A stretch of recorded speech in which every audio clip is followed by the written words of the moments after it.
the pleasure to present to you Dr. Martin Luther King, Jr.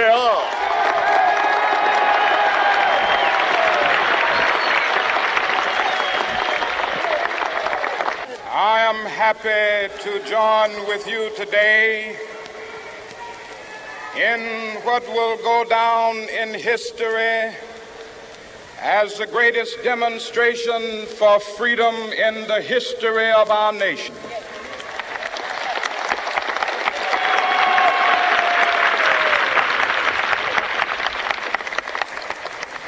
Five score years ago, a great American in whose symbolic shadow we stand today signed the Emancipation Proclamation. This momentous decree came as a great beacon light of hope to millions of Negro slaves who had been seared in the flames of withering injustice.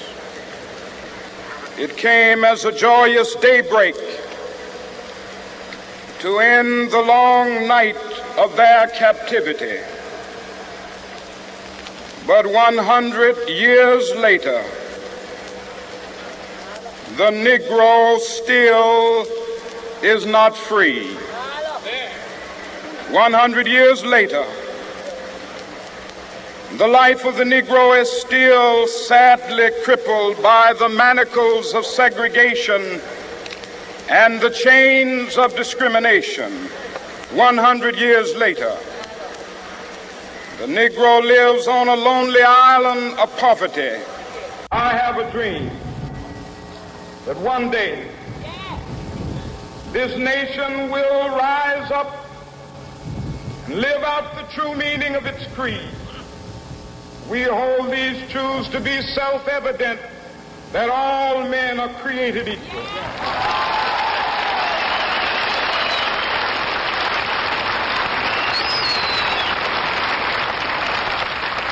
I have a dream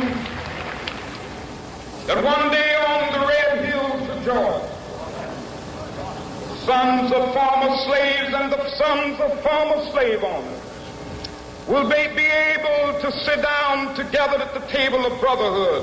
I have a dream that one day, even the state of Mississippi, a state sweltering with the heat of injustice, sweltering with the heat of oppression, will be transformed into an oasis of freedom and justice. I have a dream. My four little children will one day live in a nation where they will not be judged by the color of their skin, but by the content of their character. I have a dream today.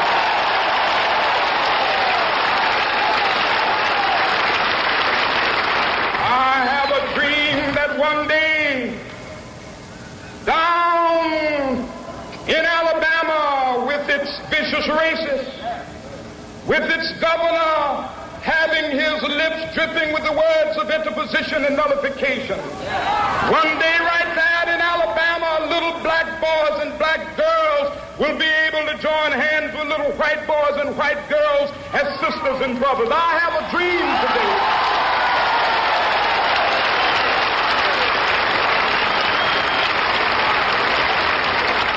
I have a dream that one day every valley shall be exalted, and every hill and mountain shall be made low. The rough places will be made plain, and the crooked places will be made straight, and the glory of the Lord shall be revealed, and all flesh shall see it together.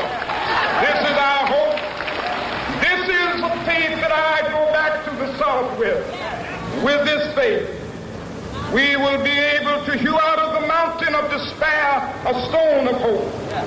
With this faith, we will be able to transform the jangling discords of our nation into a beautiful symphony of brotherhood. With this faith, we will be able to work together, to pray together, to struggle together, to go to jail together, to stand up for freedom together, knowing that we will be free one day.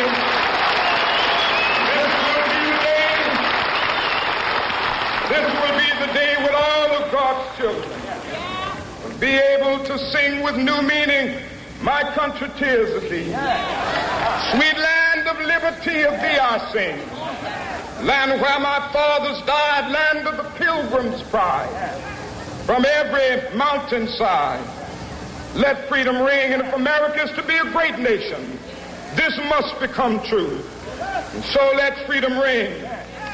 From the prodigious hilltops of New Hampshire, let freedom ring.